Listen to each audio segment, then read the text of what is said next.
Oui, oui, ben moi je suis prête, on va voir avec monsieur. Alors quand ma fille va arriver, on va être obligé d'arrêter pour Mais non, mais elle s'arrêtera là. Ah non, non, non, elle peut me donner à la fin. Ah bon, d'accord. Elle peut me donner à la fin, vous pouvez regarder. Mais elle va sonner? Non, parce que vous Ah l'avez oui. Ah non, elle ne sonne pas, ma fille. Elle a une clé. On peut débrancher le téléphone. C'est ça. Mais je vais fermer la porte là-bas parce qu'il y a des téléphones partout. Non, non, les photos c'est à la fin de l'interview, donc on a le temps de... Attendez, là je vais lire en diagonale, hein, parce que... Aussi, hein, on peut le dire Elle va parler, Marie, ou pas? votre fille. Ouais. Peut-être à la fin. Oui, mais à la fin, c'est vers quelle heure? Parce qu'elle ne pourra pas rester. Elle doit rester jusqu'à quelle heure? Bah écoutez, on verra déjà qu'elle arrive. Parce qu'elle avait dit qu'elle serait là de bonne heure. Parce qu'on fait Avez-vous comme... une lampe de chevet, quelque chose? Une petite lampe de... Jean-Jacques, tu peux m'apporter une lampe de chevet de là-haut? Moi, on va y en avoir. Ça dépend à quelle heure on finit. D'accord. Ouais. Bon, si pour votre mari c'est très important qu'elle soit à la fin, on Toi, lui, essaiera la de... tienne ou celle de Marie? Mais elle peut être dans le film aussi, peut-être. Il vaut mieux que ça... On Ouais. verra avec... Peut-être Je vais avec. qu'on pourra arranger les deux cassettes. Ah, bon, La dernière écoutez. cassette sera... On va discuter ensemble. Parce qu'on présentera votre fille, votre fils et votre femme, évidemment. C'est comme vous voulez. Et je voudrais qu'on parle de la petite fille, comme ça, Ah oui, en photo. Elle est là. On la présentera en photo, bien sûr. Ah, Elle est là. C'est pas J'en ai vu d'origine, aussi enfin, chez d'origine, vous. elle va venir. Bah là, elle a évolué, elle est là. Où est-ce qu'il a mis Président, viens avec vous, monsieur. pour éclairer les plantes? Ah, là, c'est vraiment une blonde. Dans l'autre photo, je la prenais pour une grosse. Ah oui, elle est blonde. Là, vous voyez, ça arrive. Mais pour elle, bon, je pense qu'il n'y avait aucun problème. Non. Qui c'est qui est une vraie blonde? La petite, on prendra la... je veux qu'elle fille homme.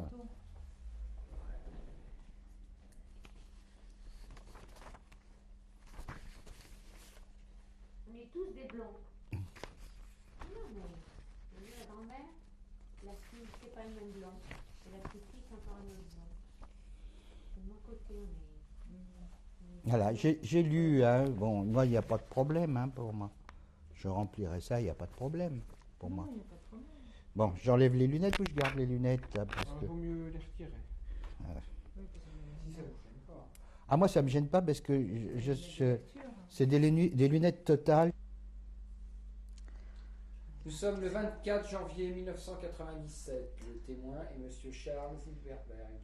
L'intervieweur est Mme Hélène Lévy-Van Pollack. Nous sommes à Rueil-Malmaison, dans les Hauts-de-Seine, en France. L'interview se déroulera en français et nous sommes sur la cassette numéro 1.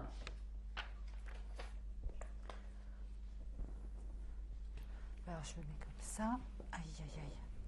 Les genoux. Bonjour, nous sommes aujourd'hui le 24 janvier 1997. Nous allons interviewer Monsieur Jacques Zilberberg. Je suis moi-même Hélène Lévy Van Pollack. Nous sommes à Rueil-Malmaison. L'interview se fait en français et nous sommes en France. Merci.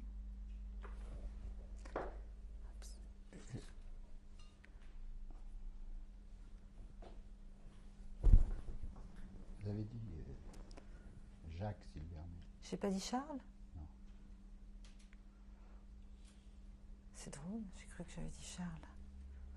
Qu'est-ce qu'on fait? Il faut recommencer? Rien. Je vais rectifier. Je précise, Monsieur Charles Zilberberg.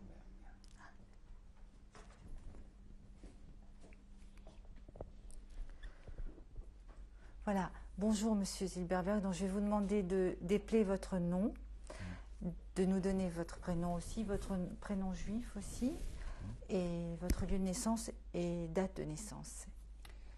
Voilà, je m'appelle Charles Zilberberg. Zilberberg s'écrit Z-I-L-B-E-R-B-E-R-G.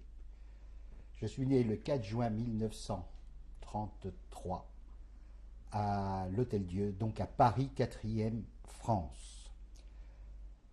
Mon prénom hébraïque est Haskel. Voilà. Donc maintenant, je vais vous demander de nous parler justement de votre vie d'enfant, des souvenirs de vos parents, des souvenirs que vous avez. Voilà, alors je me souviens que Je pensais avoir une enfance heureuse, bien qu'étant issu d'un milieu modeste. Faisais partie du petit peuple d'origine juive qui habitait dans un quartier très pittoresque qu'on appelle le Plätzl. C'est l'expression consacrée pour cette dénomination. Ça veut dire la petite place en yiddish. Et ce quartier avait eu une faune extraordinaire, des gens extraordinaires, des petits métiers, des marchands d'oranges à moitié pourris, des choses comme ça. Mais parce que ces fruits étaient rares, ils allaient le chercher au hall, ils le vendaient, et tout le monde était heureux. On achetait aussi des petits poissons, des carpes chez Clapiche. Enfin, il y avait toute une vie active qui me reste dans les souvenirs d'enfance. Donc c'était le Paris... le quartier de Paris, quatrième. Au 4e arrondissement, où il y avait beaucoup d'émigrés d'origine polonaise et autres. À cette époque-là, c'était probablement des migrations russes et polonaises qui dominaient. Mais les gens vivaient là, travaillaient, semblaient être heureux. C'était donc une vie heureuse. Alors moi, personnellement, j'habitais au 42 rue des Francs-Bourgeois. C'est dans un immeuble du Marais, maintenant classé assez historique, qui est l'hôtel Herouette. C'est quelque chose qui est connu. Bon, mais à cette époque, il y avait des cours, des arrière-cours, des appartements de 2 pièces, pas très modestes, où toute une population travaillait, vivait, et mon père était marchand forain, et il a installé sa famille. Lorsque je suis né, on n'habitait pas tout à fait là, on habitait rue des Lions-Saint-Paul, c'est-à-dire à 1 kilomètre de là, aussi dans le même quartier, mais dans un autre versant du quartier. Et puis, il a voulu avoir un petit peu plus grand. Donc, il a repris au 42 rue des Francs-Bourgeois l'appartement de son père. C'est là que je vivais avec ma mère et plus tard avec mes 2 sœurs. Donc, c'était un couple qui avait 3 enfants.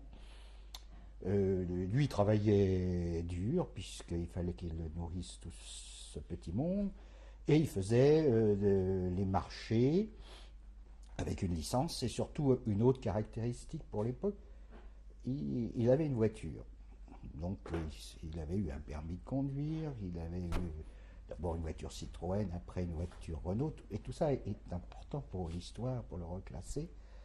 Ce qui lui permettait d'emmener sa marchandise, c'était surtout du vêtement féminin, du prêt-à-porter féminin qu'il allait distribué sur les marchés comme Melun par exemple. Votre maman l'aidait? Elle l'aidait pas, parce qu'il y avait trois enfants, c'était déjà pas... À la maison, elle participait à la Oui, confection bon, des il y avait... elle l'aidait à la maison, bien sûr. Il y avait beaucoup de robes qui étaient entreposées à la maison, dans un coin. Enfin, je me souviens bien de ça. Bon, mais malgré la vie dure, c'était heureux. Je me rappelle qu'est-ce qu'on faisait à cette époque? Le dimanche, on prenait la voiture et on allait tous au Bois de Boulogne. Ça, je me rappelle, Bois de Boulogne, Bois de Vincennes. C'était toute une expédition. Mais enfin, on retrouvait toute une vie de gens qui vivaient bien. Vous vous retrouviez avec des amis de vos parents? On se rencontrait, pas spécialement, mais on avait une... Oui, alors là, la vie était... très tournée vers une espèce de vie familiale et de parents de la famille. C'était une vie qui tournait autour des petits squares en plus. Alors on se rencontrait dans les petits squares des alentours, parce que bon, les quartiers n'étaient pas très aérés, étaient un peu sordides, mais les squares étaient des lieux d'appel. Alors il y avait des nombreux squares, le long de la Seine, hein. Alors il y avait un à côté de l'hôtel de Sens, un dans l'île Saint-Louis. Nous, c'était le square Sully-Morland, où on rencontrait la famille, les cousins, les cousines, les cousins des cousines, et ça faisait une bande de petits enfants, de jeunes enfants qui dans ma mémoire est quelque chose de très joyeux, très heureux. Mon père était un pur produit de ce qu'on peut appeler l'assimilation, si vous voulez. Il était arrivé en France jeune, vers 5-6 ans, et il a donc été à l'école, la fameuse école rue des Hospitalières, qui est devenue célèbre par la déportation ultérieurement. Et c'était en plein quartier du Pletzl, en plein milieu du Pletzl. C'était là qu'il a été à l'école, et il a passé son certificat d'études, ce qui était un exploit à l'époque. Et muni de ce bagage, il a cherché du travail, donc comme marchand ou comme vendeur, d'abord pas comme marchand, comme vendeur dans, je crois qu'à Château-Thierry, il me semble me souvenir. Il avait trouvé une place, mais après, il a cherché à se marier rapidement, il a cherché à faire venir une femme qui venait donc de Pologne, qui était ma mère, mais dès qu'elle est arrivée, il l'a rencontrée, je crois. Sa venue était un peu programmée, mais sans plus, il fallait qu'il se voit, que ça marche, enfin, sans que ça soit vraiment un mariage arrangé, ça finit par s'arranger entre eux. Et donc, ça s'est passé vers les années 31, donc à cette période, il allait avoir 19-20 ans. Donc, c'est la période de son service militaire. Donc, il était naturalisé français. Il était naturalisé français, il a fait... Mais naturalisé par son père. Parce que voilà, son père était déjà aussi en France, et est arrivé un peu avant lui. Et il s'est fait naturaliser, puis du coup il a naturalisé toute sa petite famille. Il avait à cette époque, il est venu avec 4 enfants. Il y en a un qui a dû être décédé avant sa venue. Et puis il y a son dernier enfant, qui est une de mes tantes, qui est née en France. Donc sa famille a pris consistance en France, et c'est lui assez bien intégré, d'autant plus qu'initialement, il ne devait pas venir en France. Il avait un visa. J'ai trouvé les documents qu'il l'a fait transiter par la Belgique, et sur son visa, il était inscrit visa pour les États-Unis. Pourquoi il a choisi la France? C'est parce que en France, il y avait déjà mon arrière-grand-père. Mon arrière-grand-père qui est décédé en 1938, qui est enterré donc dans le cimetière de Bagneux. Donc j'ai ce document que j'ai connu, que j'avais 3 ans. Je me souviens que c'était un monsieur très très fort en thème et en gueule, en fait, et qui avait une épicerie rue Beaubourg, exactement à côté du métro Rambuteau, où là maintenant commence le Forum des Halles.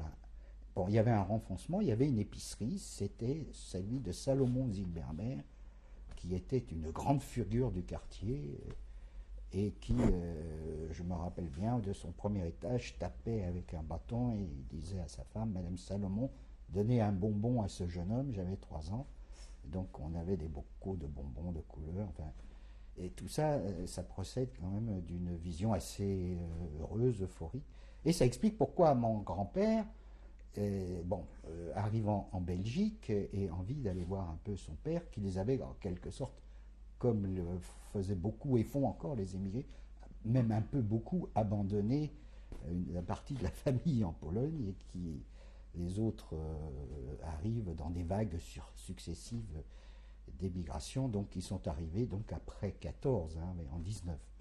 Mais lui, il était là avant. Alors voilà pourquoi ils sont venus en Pologne. C'était pas très fixe pour mon arrière-grand-père d'abord, et ils ont été en Angleterre, et une partie de la famille est restée à Whitechapel, où ils ont ouvert une poissonnerie. Un des frères de mon grand-père habitait donc l'Angleterre, et l'autre partie de la famille s'est donc installée en France, avec le nombre d'enfants, 5 donc enfants, et avec leurs descendants dans certains cas, avec de nombreux cousins. Enfin, ça faisait des familles très importantes. Des sœurs à mon grand-père, certaines avaient suivi leur père en Angleterre, mais elles sont pratiquement toutes revenues en France. Donc, il y a une qui s'appelait Brillat, Simès et Bronstein, une qui est morte, mais sont intéressantes dans notre histoire parce qu'il y avait de nombreux cousins et toute une flopée de cousins, si vous voulez, qui militaient un peu ensemble. D'une façon générale, ils étaient à gauche et ils étaient plutôt dans le parti radical socialiste. Tout ça dans un essai quand même, il semble, d'assimilation totale. Donc tous les cousins se parlaient, se voyaient. Et en fait, quand la guerre est arrivée, ils étaient tous, disons, motivés pour l'assimilation, pour défendre ce qu'ils croyaient être le bon droit. Et ils ont payé des très lourds tributs. Et je veux dire ça parce que je m'inscris en faux contre l'idée d'un judaïsme passif qui s'est laissé égorger. Ça me paraît complètement faux, et en dehors de la réalité, de la vérité que j'ai connue. Ils parlaient avec vous, ils parlaient français Ah oui, mon père, tout le monde parlait français. Votre mère aussi? Ma mère parlait yiddish. Alors ma mère est arrivée.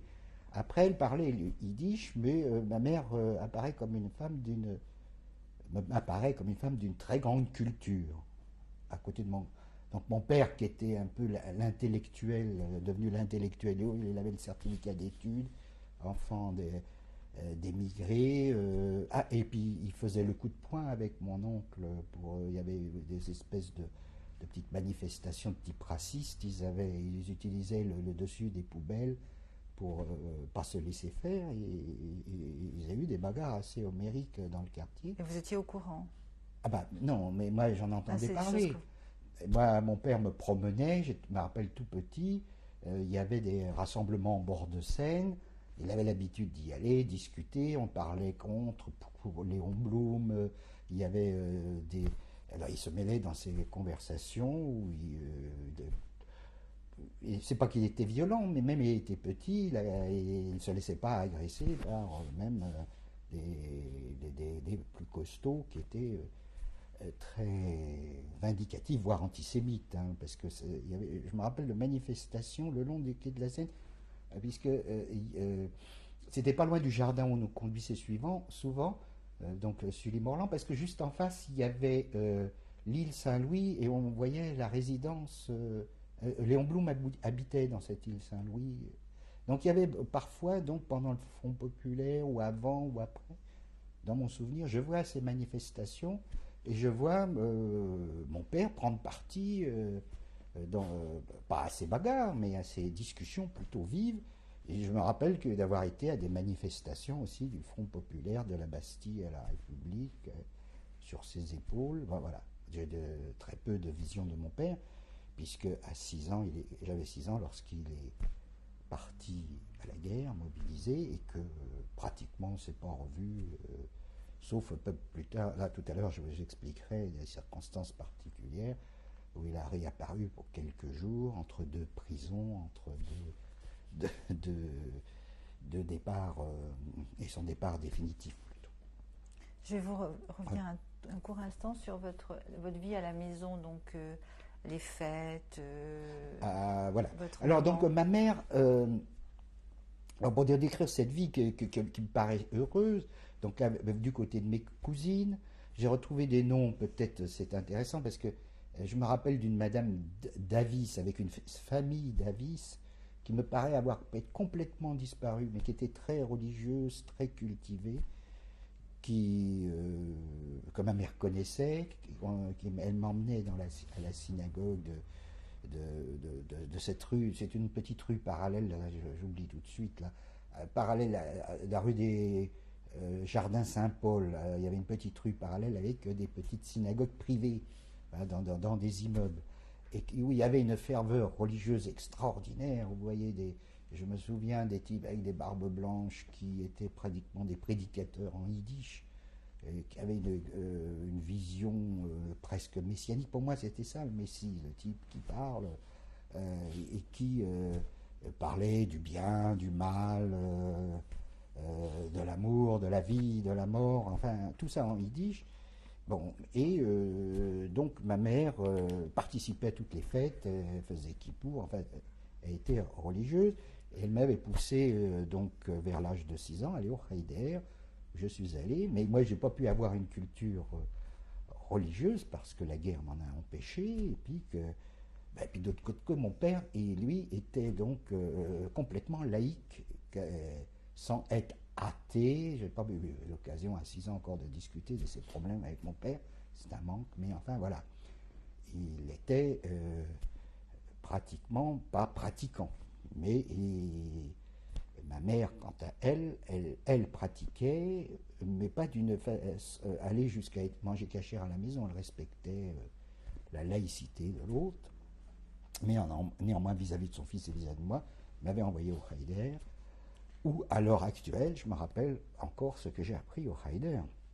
Je connais encore parfaitement les prières pour le pain, pour le vin, je connais l'alphabet, enfin ça m'est resté dans la mémoire, et j'ai, disons, pas un vernis, mais un début de culture complètement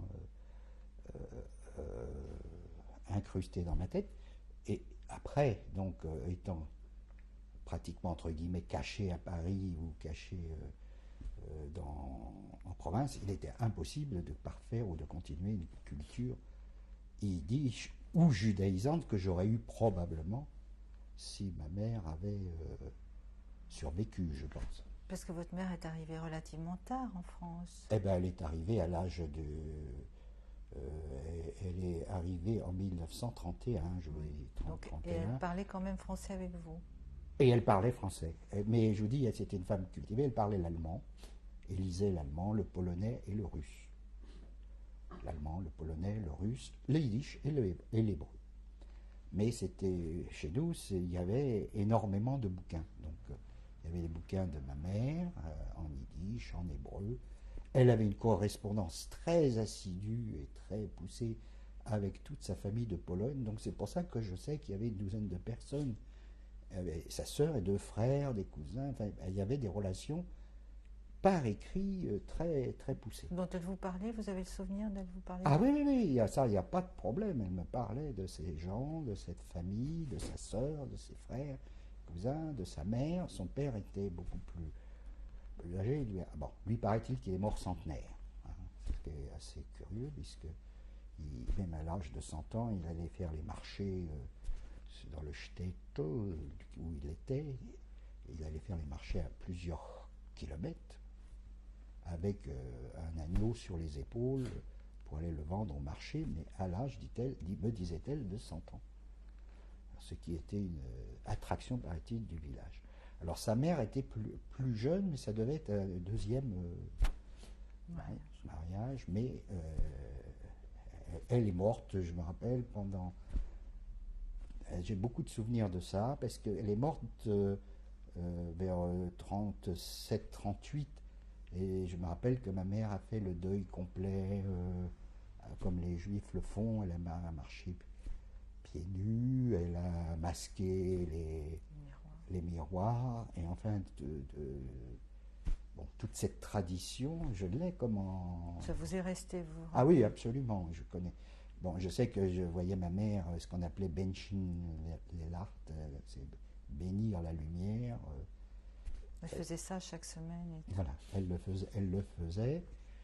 Et, mais pas du tout, j'ai jamais rencontré la moindre souci, disons, de fanatisme. C'était vraiment parce qu'elle le vivait. Donc, il y avait tous ces livres d'un côté, puis d'un autre côté, il y avait un grand placard, il y avait tous les livres à mon père, qui étaient souvent donc des livres politiques. Il y avait des biographies sur Staline, sur Roosevelt, il y avait des tas de documents sur Hitler, sur oui. Donc, les gens je pense qu'on se cultivait d'une façon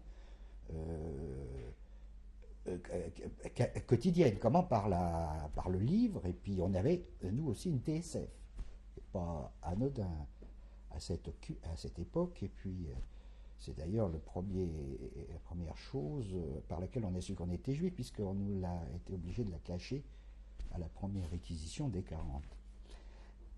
Vous l'avez caché. Ah, la télévision, oui. Pas la télévision, TSF. la TSF, c'est la première interdiction que je me souvienne. Les juifs n'avaient pas le droit d'avoir une TSF. Bon. Et vous vous rappelez que vos parents l'ont... Ah bah oui, mais je sais où on l'a caché, parce que pendant la guerre, on s'est retrouvés à peu près dans la même filière, où ils m'ont dit, on a la TSF de votre père. Ah, on n'a jamais récupéré. Puis il y avait la TSF de mon grand-père qui a dû partir, je ne sais pas dans quelle administration, mais on n'a jamais entendu parler. Était voilà encore un oubli, une indemnité qui serait à réclamer pour ces TSF qui ont été réquisitionnés par l'administration. On n'en parle plus, tiens, de ça. Bon, voilà. Je pense que c'est des choses quand même intéressantes au point de vue du souvenir. Donc, si vous voulez, donc du côté de, je reviens donc à ma mère. Donc voilà, cette femme qui avait eu, à cette époque, elle est née en 1902, donc en 40, elle avait une trentaine d'années. Donc tout à coup, jusqu'à la guerre, elle a pratiquement une vie très courte, mais heureuse, avec un mari qui a eu avec elle 3 enfants. Malheureusement, la dernière, il ne l'a pas jamais connue, puisque il est parti, elle est née en 38, et il est parti en 39, et il a été même mobilisé en 38 au moment de Munich.